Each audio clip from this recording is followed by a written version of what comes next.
We're off-road, headed to the bank. If you've kept up with my last few videos at all, you know I probably haven't had the best of luck with my medium format cameras. These cameras are old and they can't all be mint plus plus, but I'm unfortunately gaining more knowledge about the mechanics of these cameras and how they can fail. With that being said, I thought it'd be best to start anew. I needed a reliable new camera for my Liminal Night series, and the idea of shooting 15 frames with a pretty nice aspect ratio really convinced me that the Mamiya 645 would be the answer. Other pros to me being the small footprint, the ease of use, and the affordable glass. I've already put a couple of rolls through it, and I don't really have any complaints about it. So let's load it up and see how it does. Howdy partners, we got a Mamiya 645. Hopefully this cannot break on this go about. Let's load her up.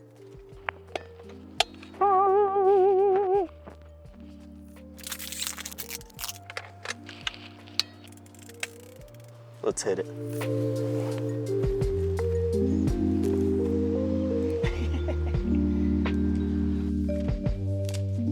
Our evening will be run by this clock here and nothing else. So, trust with it, we will.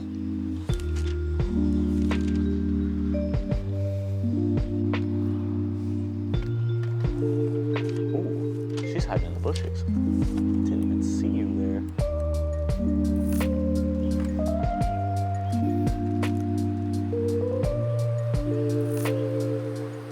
I think I'll probably just expose for the shadows so that we have semi-blown out highlights because everything that's in there is really ugly. Yeah, that didn't work out how I planned. I'm still sort of learning as I go about the latitude of these film stocks, and I'm quickly realizing that Portra has a whole freaking lot of latitude. Just the junkiest tripod of the entire planet.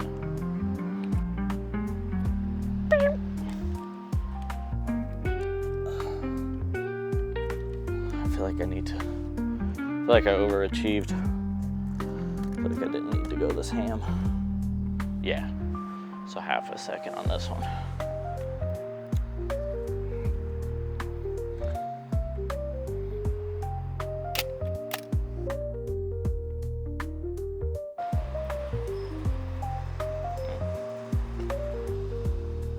Not a lot going on back there.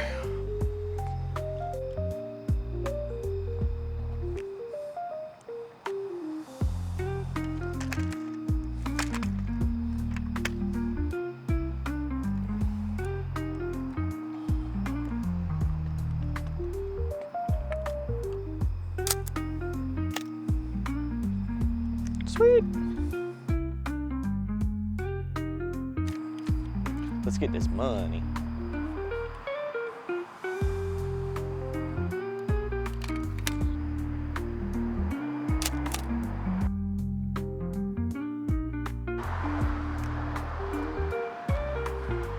Tee.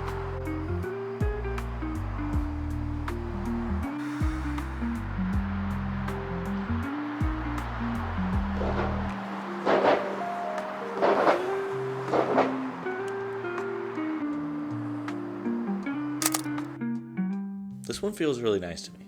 I feel like it fits the liminal vibe quite well as we fall off to a pretty deep darkness with having one single mysterious light source, and the small little plant in the window is a nice little cherry on top. I really enjoy seeing how the fall off of light into pure darkness can create such sharp yet soft shapes of light.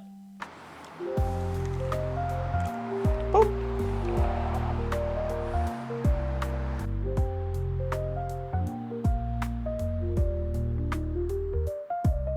Oh, there she is. Ooh.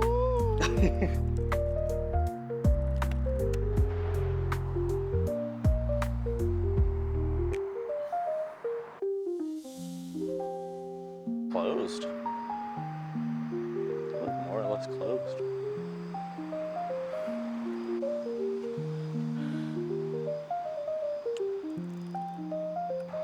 Half a second. See if we can be patient enough for half a second.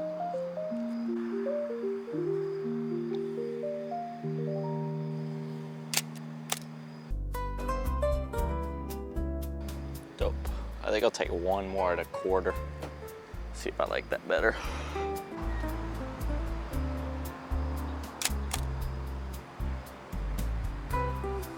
Cool.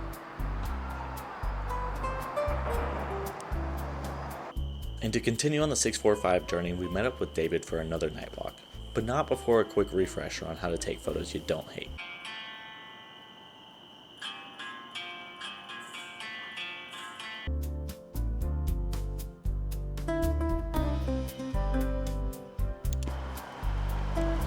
Yeah, it's a good angle. It is a good angle. I want to be like right where you are, pretty much. Unless this is even better. It's not.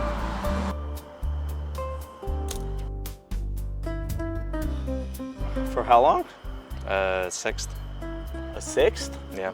I did 8 seconds. 8 seconds. Am I reading this wrong?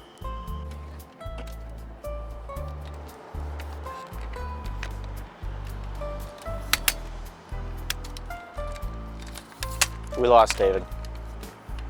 He had an emergency.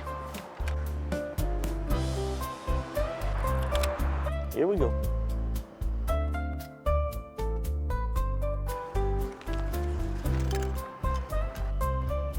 We're off-road. Headed to the bank.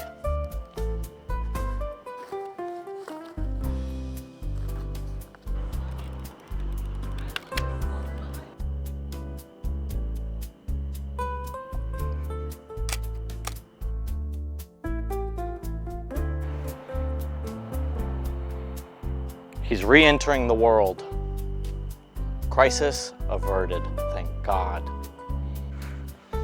Where'd I put that lens cap?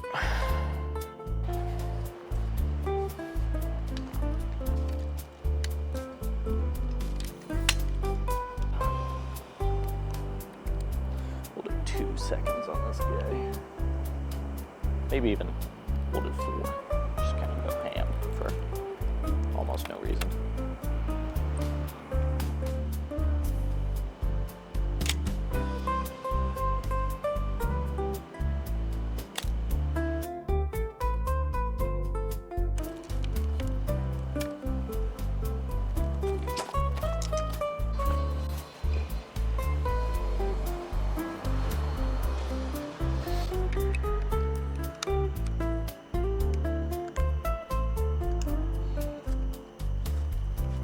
Can't wait for it to cool down.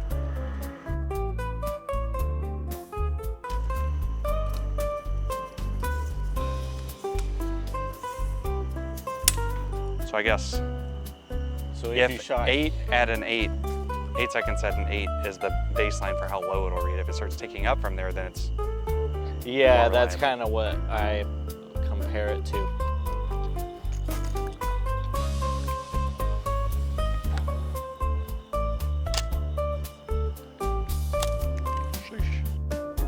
I don't exactly know how I feel about this photo. Sometimes I like it, sometimes I don't. I think the idea of the scene is really calm and ironically relaxing even though it's the middle of the night. I think the closeness of the houses as well as the proximity to their neighbor makes the scene a bit more inviting than I may have intended.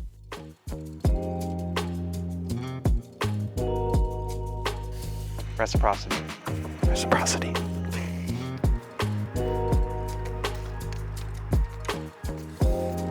Oh, What? Read way lower? yeah.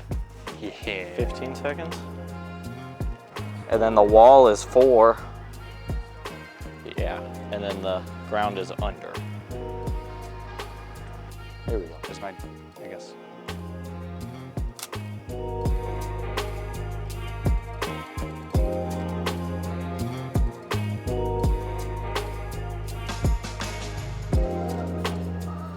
It's so dark. Yeah. Wonder how it's gonna pick up that red. That's what I was wondering.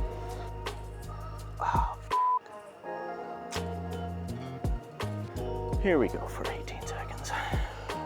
Roll.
I enjoy this one quite a lot.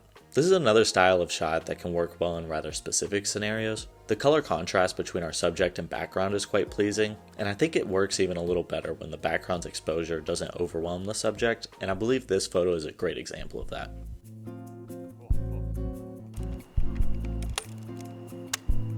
And this should do it.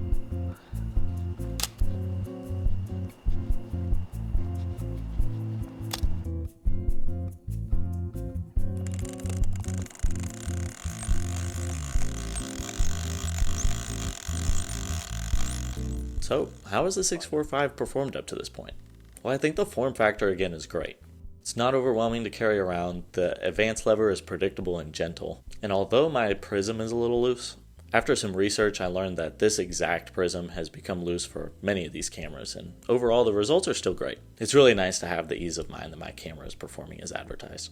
With that said, I went out one last time by myself to pump out the rest of the roll. Hello everyone.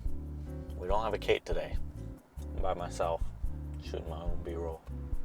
Night photography is a lot creepier by yourself, but we're gonna make it work.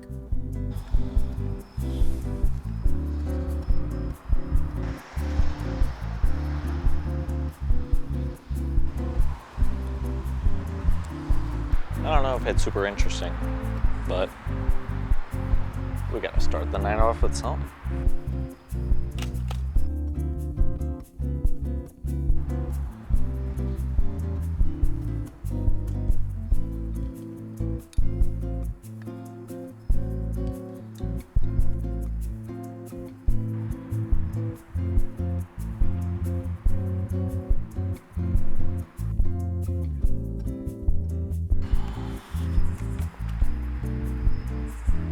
No! They just turned the lights off inside.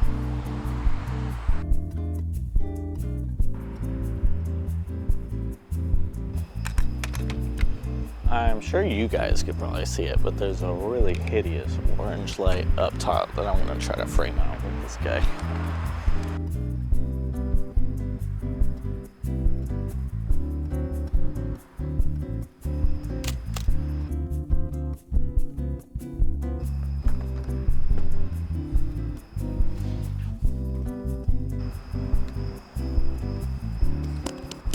Funny enough, I actually packed up the camera, turned around and saw this guy and decided to snag that as a photo.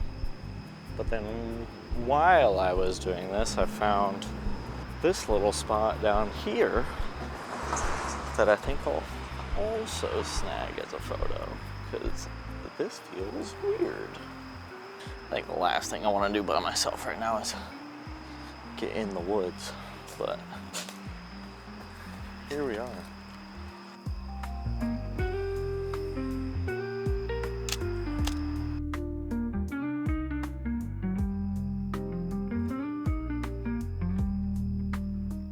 And so my final thoughts with this guy. I enjoy it quite a bit, and I'm really glad I ended up making the purchase.